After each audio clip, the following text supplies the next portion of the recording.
रात गहरी हो चुकी थी। शहर की सड़कें सुनसान पड़ी थी। हल्की हल्की बारिश आसमान से टपक रही थी और स्ट्रीट लाइट की पीली रोशनी गीले रास्ते पर पिघलकर बिखर रही थी। अमन अपनी बाइक को आहिस्ता चला रहा था। उसकी आंखों के सामने बस एक ही तस्वीर घूम रही थी, मीरा। 3 महीने पहले इसी मोड़ पर उसका एक्सीडेंट हुआ था। एक तेज रफ्तार ट्रक ने उसकी गाड़ी को जोरदार टक्कर मारी और एक पल में सब कुछ खामोश हो गया। दुनिया ने फैसला सुना दिया, मीरा अब इस दुनिया में नहीं रही। पर अमन ने कभी ये बात कबूल नहीं की, क्योंकि हर रात बिल्कुल 12 बजे जब शहर सो जाता है, मीरा उससे मिलने जरूर आती है। रात अपनी गहराई पर थी। शहर की सड़कें वीरान पड़ी थीं। हल्की बारिश की बूंदें जमीन पर गिरकर रोशनी को तोड़ रही थीं। स्ट्रीट लाइट की पीली किरणें पानी में ऐसे बिखरी थीं जैसे कोई खामोश राज लिखा हो। अमन अपनी बाइक धीमी रफ्तार से चला रहा था। उसके ख्यालों में सिर्फ एक नाम गूंज रहा था, मीरा। 3 महीने पहले इसी सड़क ने उसे मीरा से छीन लिया था। एक भारी ट्रक की टक्कर, एक जोर का धमाका और फिर सब कुछ अंधेरा। दुनिया ने कहा मीरा अब नहीं रही, पर अमन का दिल इस फैसले को मानता ही नहीं था, क्योंकि हर रात ठीक 12 बजे जब घड़ी की सुई एक सीधी लकीर बनाती, मीरा लौट आती थी। पहली रात एक्सीडेंट के बाद अमन बिल्कुल बिखर गया था। उस रात भी वो कमरे में अंधेरा करके मीरा की तस्वीर के सामने चुपचाप बैठा था। आंखों से आंसू बह रहे थे और खामोशी उसे तोड़ रही थी। तभी उसने अपना नाम सुना, अमन। आवाज हल्की थी पर बिल्कुल साफ। वो घबराकर पीछे मुड़ा। कमरे का दरवाजा धीरे से खुल रहा था। हवा अचानक ठंडी हो गई, पर्दे हिलने लगे और दरवाजे पर सफेद लिबास में गीली जुल्फों के साथ मीरा खड़ी थी। अमन का दिल जोर से धड़कने लगा। उसकी सांसें अटक गईं। तुम जिंदा हो? उसने मुश्किल से कहा। मीरा के होठों पर एक शांत सी मुस्कान थी। मैं तुम्हें अकेला कैसे छोड़ देती। उस पल के बाद सब कुछ बदल गया। हर रात बिल्कुल 12 बजे मीरा आती। वो बैठकर बातें करते, गुजरे पल याद करते। कभी हल्की सी हंसी, कभी गहरी खामोशी। कभी अमन उसका हाथ छूने की कोशिश करता, पर उसे बस एक ठंडी सी लहर महसूस होती, जैसे हवा को पकड़ने की कोशिश कर रहा हो। फिर भी उनके बीच का एहसास वैसा ही था, शायद पहले से भी ज्यादा गहरा, क्योंकि कुछ रिश्ते मौत से भी ज्यादा ताकतवर होते हैं। कुछ दिन बाद अमन को एक अजीब बात महसूस होने लगी। मीरा कभी भी रोशनी के करीब नहीं आती थी। जब भी वो आती, कमरे का बल्ब जल रहा होता, लेकिन वो हमेशा किसी अंधेरे कोने में खड़ी रहती, जैसे रोशनी उसे छू नहीं सकती। उसका चेहरा कभी साफ नजर नहीं आता था, बस उसकी परछाई, उसकी गीली जुल्फें और 2 आंखें जो अंधेरे में हल्की सी चमकती थीं। और एक और बात थी जो अमन को बेचैन करने लगी। हर बार जब मीरा वापस जाती, कमरे की हवा बदल जाती। मिट्टी की गीली सी खुशबू और उसके साथ खून की बहुत हल्की लेकिन साफ महसूस होने वाली स्मेल रह जाती, जैसे कोई हादसा अभी अभी हुआ हो। एक रात दिल मजबूत करके अमन ने सवाल कर ही लिया, मीरा, एक्सीडेंट के बाद तुम्हारे साथ असल में क्या हुआ था? कुछ पल के लिए कमरा बिल्कुल खामोश हो गया। मीरा ने सर झुका लिया। अंधेरे में भी उसकी आंखों में दर्द की गहरी लकीर साफ महसूस हो रही थी। उसकी आवाज धीमी हो गई, मैं अकेली नहीं मरी थी अमन। अचानक कमरे की सारी लाइट्स एक साथ झिलमिलाने लगी। बल्ब की रोशनी कभी तेज कभी धीमी, जैसे कोई अनजान ताकत उन्हें कंट्रोल कर रही हो। हवा भारी हो गई। मीरा की आवाज गूंजी, उस रात ब्रेक खुद से फेल नहीं हुए थे। अमन का सीना जोर जोर से उठने लगा। उसका दिल इतनी तेज धड़क रहा था जैसे कभी भी बाहर आ जाएगा। वो हादसा सिर्फ हादसा नहीं था, मीरा ने धीरे से कहा। इतना सुनते ही माहौल और ठंडा हो गया। फिर अमन ने देखा, मीरा का चेहरा धीरे धीरे बदलने लगा। उसके माथे पर गहरा जख्म उभर आया, जैसे किसी ने जोर से टकराया हो। जुल्फों के बीच से खून का निशान साफ दिखने लगा। उसकी आंखों से आंसुओं की जगह काली गहरी सी धारा बहने लगी, जैसे अंधेरा पिघलकर टपक रहा हो। अमन जम सा गया। मीरा की आवाज अब हल्की नहीं थी, उसमें दर्द भी था और गुस्सा भी। सच का पता लगाओ अमन, वरना मेरी रूह कभी सुकून नहीं पाएगी। अगला ही पल लाइट्स एकदम बंद हो गई। कमरा अंधेरे में डूब गया और जब रोशनी वापस आई, मीरा वहां नहीं थी। अमन ने उस रात के बाद चैन से बैठना छोड़ दिया। उसने खुद ही सच तक पहुंचने का फैसला किया।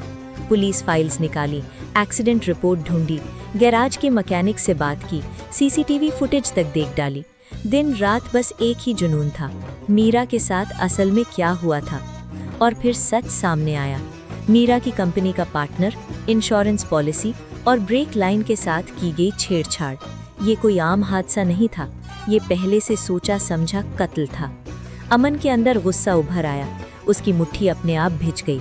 उसे महसूस हुआ जैसे उसकी रग रग में आग दौड़ रही हो। अब सबूत उसके पास थे, वो सीधा पुलिस स्टेशन जाने के लिए निकला। लेकिन तब से कुछ अजीब होने लगा। हर जगह मीरा का साया उसका पीछा करने लगा। कभी शीशे में उसकी परछाई दिख जाती, कभी बाइक के रियर व्यू मिरर में एक सफ़ेद झलक, कभी सुनसान रोड के बीच दूर खड़ी एक परछाई, जैसे वो उसे देख रही हो, जैसे वो कुछ कहना चाहती हो। पर क्या वो अमन को आगे बढ़ने से रोक रही थी या फिर किसी बड़े खतरे से बचाने की कोशिश कर रही थी? आखिरी रात, घड़ी ने 12 बजने का ऐलान किया। कमरा खामोश था, लेकिन हवा भारी। और फिर मीरा सामने थी, लेकिन आज कुछ अलग था।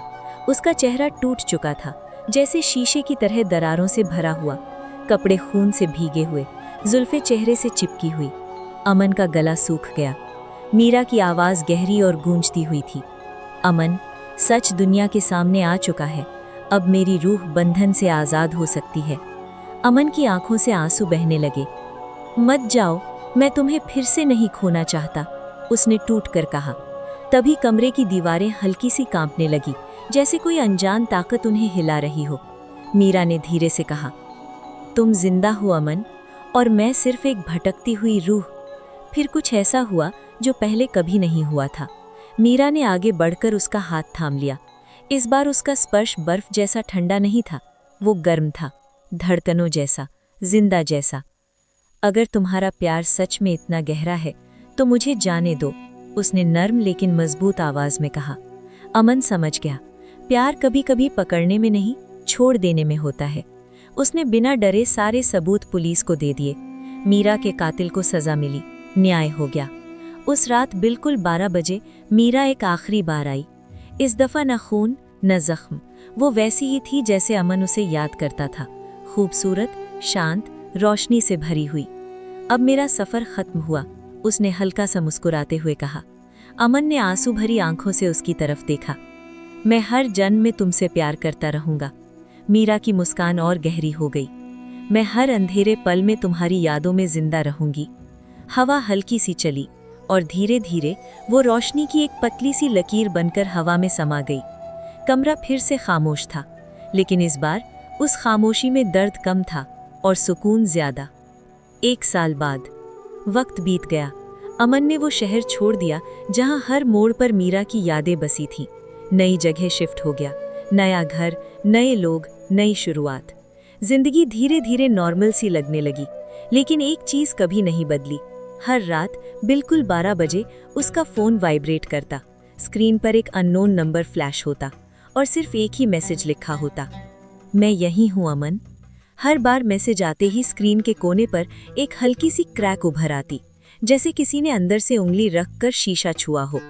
अमन कभी रिप्लाई नहीं करता, बस चुपचाप उस मैसेज को देखता रहता, दिल में एक अजीब सा एहसास लेकर। क्या मीरा वाकई सुकून पा चुकी थी, या उनका रिश्ता अब भी किसी अनजान दुनिया से जुड़ा हुआ था? शायद कुछ प्यार कहानियां इस तरह खत्म नहीं होते, वो बस रूप बदल लेते हैं, सांसों से निकलकर यादों में बस जाते हैं। और कभी कभी रात के ठीक 12 बजे एक अननोन नंबर से याद दिला देते हैं कि मोहब्बत मौत से ज्यादा जिद्दी होती है। अमन को लगा था कहानी यही खत्म हो चुकी है। राघव अब सलाखों के पीछे था। मीरा को उसका इंसाफ मिल चुका था और उस आखिरी रात मीरा ने उसे खामोशी से अलविदा कह दिया था। पर कुछ रिश्तों का हिसाब सिर्फ कानून से पूरा नहीं होता, इसलिए अमन ने फैसला किया शहर छोड़ देने का। नया एड्रेस, नई नौकरी, नए चेहरे। लेकिन एक चीज बदली ही नहीं। रात के ठीक 12 बजे जैसे ही घड़ी ने 12 बजने का ऐलान किया, उसके कमरे की रोशनी हल्की सी झिलमिलाई, फिर संभल गई। अमन का गला सूख गया। बस दिमाग का धोखा है, उसने धीरे से खुद को समझाया। तभी फोन हल्का सा कांपा।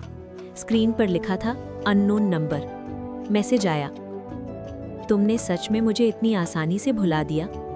अमन की उंगलियां थर गईं और उसका दिल एक पल के लिए रुक सा गया। अगली रात सब कुछ और भी ज्यादा अजीब था। अमन ने बाथरूम का दरवाजा खोला और तुरंत रुक गया। शीशा पूरी तरह से धुंध से भर चुका था, जैसे किसी ने अंदर से सांस ली हो। और फिर उस धुंध के बीच हल्की सी लकीर बनी, जैसे किसी अनजान उंगली ने धीरे धीरे लिखना शुरू किया हो। अमन, उसका नाम। अमन ने घबराकर पीछे मुड़कर देखा। खामोशी, खाली कमरा, किसी की भी मौजूदगी का कोई निशान नहीं। उसने कांपते हाथ से मिरर को साफ किया, सांस भरी। लेकिन अगले ही पल वही नाम दोबारा उभर आया। इस बार सफेद नहीं, गहरा लाल, जैसे खून की गीली लकीर हो। अमन की धड़कन सीने को तोड़ने लगी। मीरा, क्या तुम हो? उसने सरगोशी की। अचानक कमरे की हवा ठंडी पड़ गई। एसी बंद था, फिर भी सर्द हवा उसके कान के पास से सरकती हुई गुजरी। एक हल्की सी फुफकार जैसी आवाज। मैं कभी गई ही नहीं। अमन धीरे से मुड़ा। इस बार मीरा सामने थी, पर वो पहले जैसी नहीं थी। उसका आधा चेहरा बिल्कुल वैसे ही नर्म, पहचाना हुआ, और दूसरा आधा जला हुआ, काला, फटा हुआ मांस जैसा। आंखों में एक अजीब सी रोशनी थी, न गुस्सा न दर्द, बस कुछ और। अमन, तुमने सच का सिर्फ आधा हिस्सा देखा है। अमन की आवाज सूख कर रह गई। आधा? क्या मतलब? मीरा के होठों पर हल्की सी टेढ़ी मुस्कान आई। आधा? क्या मतलब? मीरा के होठों पर हल्की सी टेढ़ी मुस्कान आई। राघव अकेला नहीं था। उसी वक्त कमरे की दीवार पर उसकी परछाई हिलने लगी। लेकिन सिर्फ एक नहीं, दो परछाइयां। दूसरी परछाई किसी और आदमी की थी। एक ऐसा चेहरा जिसे अमन ने कभी देखा ही नहीं था। सच को समझने के लिए अमन ने फिर से पुरानी फाइल्स खोल दी। केस बंद हो चुका था, पर कहानी नहीं। उसने पुराने इन्वेस्टिगेशन पेपर्स, स्टेटमेंट्स और फाइनेंशियल रिकॉर्ड्स एक एक करके देखने शुरू किए। तब उसकी नज़र एक डॉक्यूमेंट पर जा टिकी। Insurance policy. राघव का नाम था, लेकिन उसके नीचे एक और sign, company director Vikrant Malhotra. Aman का दिमाग झटके से जाग गया। थोड़ी और डिगिंग की, emails, transaction history, meeting records, सब कुछ धीरे धीरे एक ही तरफ इशारा कर रहा था। विक्रांत ने ही राघव को आइडिया दिया था, प्लान भी उसका, एग्जीक्यूशन राघव का, और बदले में प्रॉफिट शेयर। अमन की आंखों के सामने सब क्लियर होने लगा। ये सिर्फ एक इम्पल्सिव क्राइम नहीं था, ये एक केयरफुली रची हुई साजिश थी। लेकिन जैसे जैसे सच सामने आ रहा था, मीरा की रूह और बेचैन होती जा रही थी। हर रात उसका गुस्सा तेज हो रहा था। कभी अमन को महसूस होता जैसे किसी ने उसे जोर से दीवार की तरफ धक्का दिया हो। कभी उसका फोन बिना वजह हाथ से गिरकर टुकड़े टुकड़े हो जाता। कभी सुबह उठने पर उसकी कलाई पर गहरे स्क्रैच मार्क्स मिलते, जैसे किसी ने नाखून गाड़ दिए हो। अमन समझ नहीं पा रहा था। तुम मुझे वार्न कर रही हो या मुझे ही सजा दे रही हो? उसने अंधेरे कमरे में पूछा। हवा में एक हल्की सी गूंज फैल गई। मीरा की आवाज, धीमी लेकिन बोझ से भरी। मेरे अंदर दो आग जल रही हैं अमन, एक तुम्हारे लिए प्यार की और एक उन सब के लिए बदले की। कमरे की हवा फिर से ठंडी हो गई और अमन को समझ आ गया, ये कहानी अभी खत्म नहीं हुई। एक और रात और एक नया डर। अमन बाथरूम के सामने खड़ा था। सब कुछ नॉर्मल लग रहा था। उसने धीरे से अपना हाथ उठाया। मिरर में खड़ा उसका अक्स एक पल देर से हिला। अमन का दिल पेट तक डूब गया। शायद मेरी आंखों का धोखा है। उसने दोबारा हाथ हिलाया। इस बार भी वही हुआ। रिफ्लेक्शन एक सेकंड बाद रिएक्ट किया। फिर अचानक मिरर वाला अमन मुस्कुरा दिया। लेकिन असली अमन के होठों पर कोई मुस्कान नहीं थी। वो सीधा खड़ा रह गया। सांस लेना मुश्किल हो गया। रिफ्लेक्शन ने धीरे से गर्दन झुकाई और बिना होठों को ज्यादा हिलाए फुसफुसाया, अब मैं अकेली नहीं रहूंगी। अमन की आंखों के आसपास अंधेरा सा छाने लगा, जैसे कोई ठंडी परछाई उसके चेहरे से अंदर घुस रही हो। उसकी नजर धुंधली पड़ने लगी। आंखों का सफेद हिस्सा धीरे धीरे काला होने लगा और फिर सब अंधेरा। सुबह जब उसने आंखें खोली, वो हॉस्पिटल के बेड पर था। व्हाइट लाइट, मॉनिटर की बीप। डॉक्टर ने रिपोर्ट्स देखकर शांत आवाज में कहा, सिवियर स्ट्रेस, स्लीप डेप्रिवेशन, हैल्यूसिनेशंस हो सकते हैं। अमन चुप रहा। इसे पता था ये सिर्फ दिमाग का खेल नहीं।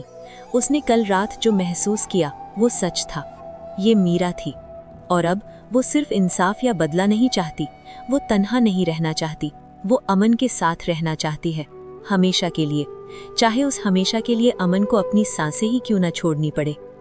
रात के ठीक 12 बजे, आखिरी रात, आखिरी फैसला। घड़ी की आवाज कमरे की खामोशी को चीर रही थी। अचानक हवा भारी हो गई, लाइट्स ब्लिंक करने लगी और मीरा सामने थी, इस बार अपने सबसे डरावने रूप में। पूरा चेहरा जला हुआ, आंखें गहरी काली, उनमें से जैसे अंधेरा टपक रहा हो। उसकी आवाज गूंज उठी, तुम मुझे छोड़कर कैसे जी सकते हो अमन? अमन की आंखों से आंसू बह निकले। वो डर के बावजूद सीधा खड़ा रहा। क्योंकि मैं तुमसे प्यार करता हूं। उसकी आवाज टूट रही थी, फिर भी मजबूत थी। प्यार किसी को अपने पास बांध कर नहीं रखता, प्यार आजाद करता है। अचानक कमरे की खिड़कियों के शीशे जोर से फट पड़े। हवा का तेज झोंका अंदर घुस आया, चीजें उड़ने लगी। मीरा की चीख और हवा का शोर एक साथ मिल गए। अमन ने कांपते हाथ से एक दिया जलाया, छोटी सी लौ, पर अंधेरे के बीच एक हिम्मत का निशान।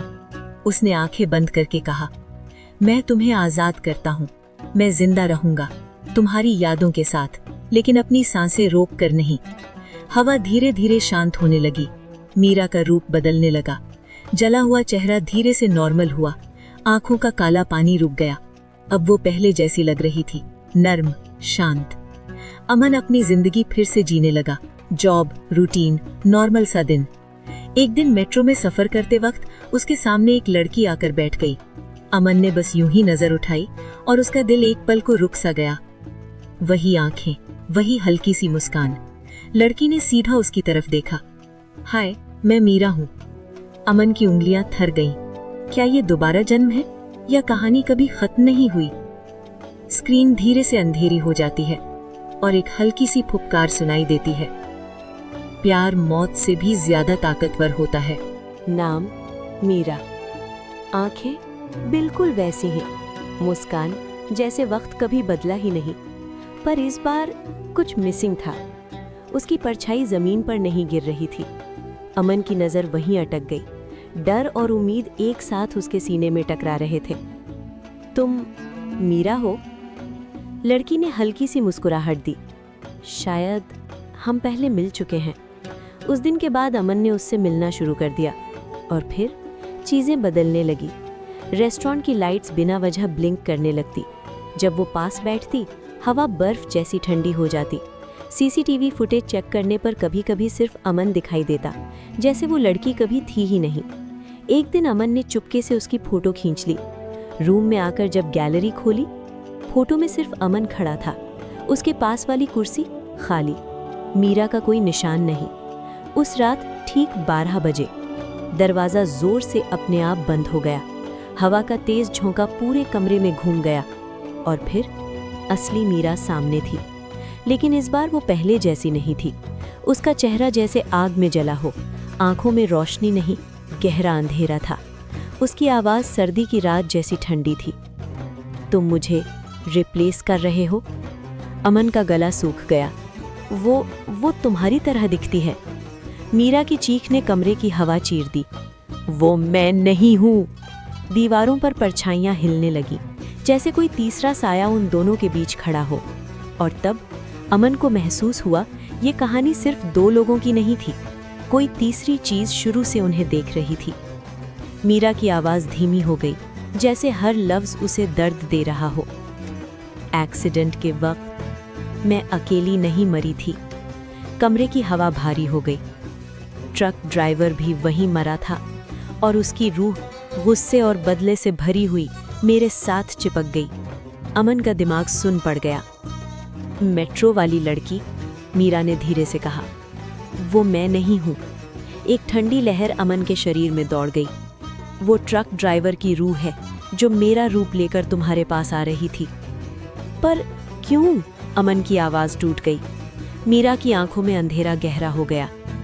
क्योंकि उससे मुझसे नहीं, तुमसे नफरत है। उस दिन अगर तुम मुझे लेने आ जाते तो एक्सीडेंट नहीं होता। ये लफ्ज तीर की तरह अमन के दिल में घुस गए। उसकी आंखों में आंसू भर आए। गिल्ट का बोझ उसे अंदर से तोड़ने लगा। अगली रात दरवाजा बिना नॉक किए खुद खुल गया। मेट्रो वाली मीरा अंदर आई। लेकिन इस बार उसका रूप स्टेबल नहीं था। उसका चेहरा धीरे धीरे बिगड़ने लगा। एक पल मीरा का मासूम चेहरा, अगले ही पल आधा जला हुआ आदमी, स्किन पिघली हुई, आंखें लाल, आवाज दो लोगों की एक साथ, आज तुम मेरे साथ चलोगे। रूम का फ्लोर क्रैक होने लगा, दीवारों में दरारें पड़ने लगी, हवा इतनी ठंडी हो गई जैसे सांस लेना मुश्किल हो। अमन को महसूस हुआ कोई उसकी रूह को खींच रहा है, जैसे जमीन के नीचे कोई अंधेरा उसका इंतजार कर रहा हो। तभी असली मीरा उसके सामने आ खड़ी हुई। मैं उसे ले जाने नहीं दूंगी। उसकी आवाज में पहली बार ताकत थी। और फिर दो रूहों के बीच जंग शुरू हो गई। लाइट्स एक के बाद एक फटने लगी, शीशे चकनाचूर होकर हवा में तैरने लगे, हवा चक्रवात की तरह घूमने लगी। अमन बीच में गिर गया, अपने कानों को पकड़कर चीखने लगा। उसके आसपास सिर्फ अंधेरा, चीखें और टूटते हुए चीजें थीं। और फिर एक जोर का धमाका हुआ। अमन को अचानक सब समझ आ गया। जब तक वो जिंदा है, ये दोनों रूहों की जंग खत्म नहीं होगी। वो उनके बीच एक जिंदा जंजीर था, और जब तक जंजीर टूटे भी नहीं, कोई आजाद नहीं होगा। अमन जोर से चिल्लाया, बस अब और नहीं। वो सीधा किचन की तरफ भागा, गैस स्टोव का नॉब घुमा दिया। रूम में धीरे धीरे गैस भरने लगी। असली प्यार कुर्बानी मांगता है, उसने धीमी लेकिन ठोस आवाज में कहा। असली मीरा की चीख गूंज उठी। नहीं अमन, ये मत करो। मेट्रो वाली एंटिटी हल्की सी हंसी, उसकी आवाज में जहर था। यही तो मैं चाहती थी। अमन ने मैच स्टिक उठाई, उसने उसे जलाया। छोटी सी लौ अंधेरे में चमकी, और उस पल वक्त धीमा पड़ गया, हर चीज स्लो मोशन में। असली मीरा ने आगे बढ़कर उसका हाथ पकड़ लिया। इस बार उसका हाथ ठंडा नहीं था, गर्म था, जिंदा जैसा। उसकी आवाज में पहली बार सुकून था। प्यार मरने में नहीं, जीने में होता है। अमन के हाथ कांप गए। मैच उसकी उंगलियों से छूटकर जमीन पर गिर गई और तुरंत बुझ गई। असली मीरा ने आंखें बंद की। उसने अपनी पूरी रूह की ताकत जोड़ ली। एक तेज हवा का चक्कर बना। मेट्रो वाली एंटिटी चीखने लगी। मीरा ने उस ट्रक ड्राइवर की रूह को अपने अंदर खींच लिया। दोनों चेहरे एक दूसरे में घुलने लगे। मीरा का चेहरा धीरे धीरे अंधेरे में बदलने लगा। अमन, उसने मुश्किल से कहा, अब मैं सच में जा रही हूँ। रूम में एक बहरा कर देने वाली खामोशी छा गई। फिर एक तेज सफ़ेद रोशनी, और सब कुछ खत्म। 6 महीने बाद अमन वापस नॉर्मल जिंदगी जीने की कोशिश कर रहा है। एक दिन उसके नाम का एक छोटा सा पार्सल आता है। वो उसे खोलता है। अंदर एक पुरानी घड़ी है, वही घड़ी जो एक्सीडेंट वाले दिन मीरा ने पहनी थी। उसकी सुई 12 बजे पर रुकी हुई है। अमन का हाथ कांपता हुआ उस घड़ी को छू लेता है। टिक, क्लॉक चलने लगती है। 12:01, 12:02। रूम में हल्का सा ठंडा झोंका घूमता है। अमन धीरे से मिरर की तरफ देखता है, और उसका दिल रुक सा जाता है। इस बार उसकी परछाई वहां नहीं है। मिरर में सिर्फ मीरा खड़ी है, बिल्कुल साफ, बिल्कुल शांत, और वो मुस्कुरा रही है। एक हल्की सी फसाहत भरी विस्पर गूंजती है, अब तुम कभी अकेला नहीं रहोगे। स्क्रीन ब्लैक, सिर्फ हार्ट बीट की आवाज। ढक ढक ढक।